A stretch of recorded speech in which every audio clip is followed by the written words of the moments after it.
자, 8번은 4명의 학생이 방과 후 체육 활동으로 농구, 야구, 축구 중에 한 가지를 택하는 경우의 수를 구하라 라고 되어 있는데 4명이라고 4명의 학생이라고 하는 것은 서로 다른 학생이겠죠. 같은 학생일 수는 없습니다.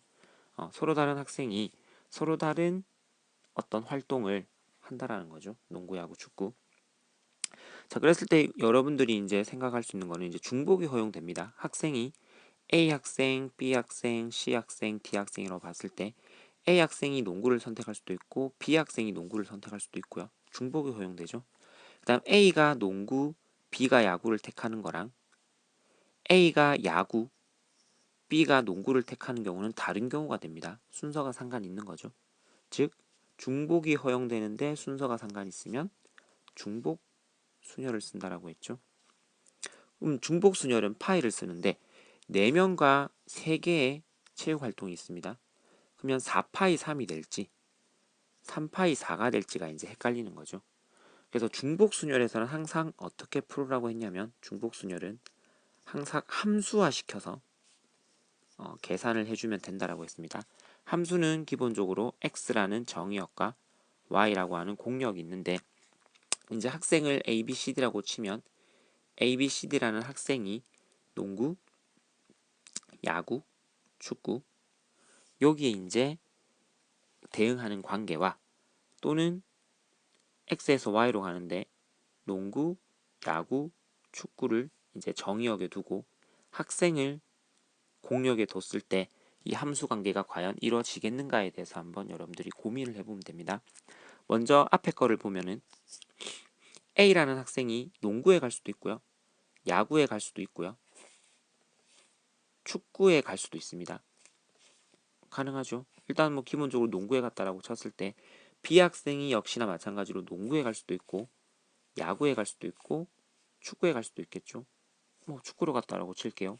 C 학생도 마찬가지로 농구로 갈 수도 있고 야구로 갈 수도 있고 축구로 갈 수도 있습니다. 축구로 몰릴 수도 있겠죠. D 학생이 농구로 갈 수도 있고 야구로 갈 수도 있고 축구로 갈 수도 있습니다. 이렇게 돼도 함수라고 우리는 할 수가 있는 거죠. 말할 수가 있습니다.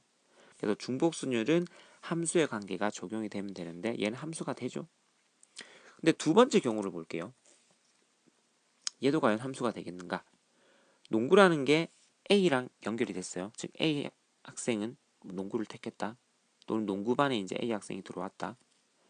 야구반에도 이제 어떤 학생들이 들어오겠죠. 문제가 뭐냐면은 함수는 야구가 A에 대응될 수 있습니다. 함수라고 치면. 근데 실제로 A 학생은 농구 아니면 야구 중에 한 가지를 택해야 되는데 이렇게 될 수는 없는 거죠. 그래서 조건에 부합되는 부분이 안 되기 때문에 이런 형태는 될 수가 없어요. 그럼 뭐가 되냐면은 정의역에 4명의 학생, 공역에 3개의 체육 활동이 있습니다. 그러면 우리가 어떻게 이용한다고 했냐면은 공파이정을 이용한다고 했죠. 공정하게 풀어주면 된다고 했습니다. 공정. 공은 공역의 원소의 개수 3개, 3에 여기도 3. 즉 뭐가 되냐면 3파이 정역의 원소 3파이 4가 되는 거죠. 요게 정답입니다. 3파이 4. 4명의 학생이 있고 3개의 체육 활동이 있다고 해서 4파이 3으로 여러분들이 풀면 안 된다라는 거죠. 항상 중복순열은 함수화시켜서 함수의 개념이 적용되는지를 보고 그게 된다면은 공정하게 공역의 개수, 공역의 개수 3개, 정역의 개수 4개를 4제곱을 이용을 해서 81이다 라고 여러분들이 계산을 해주면 되겠습니다.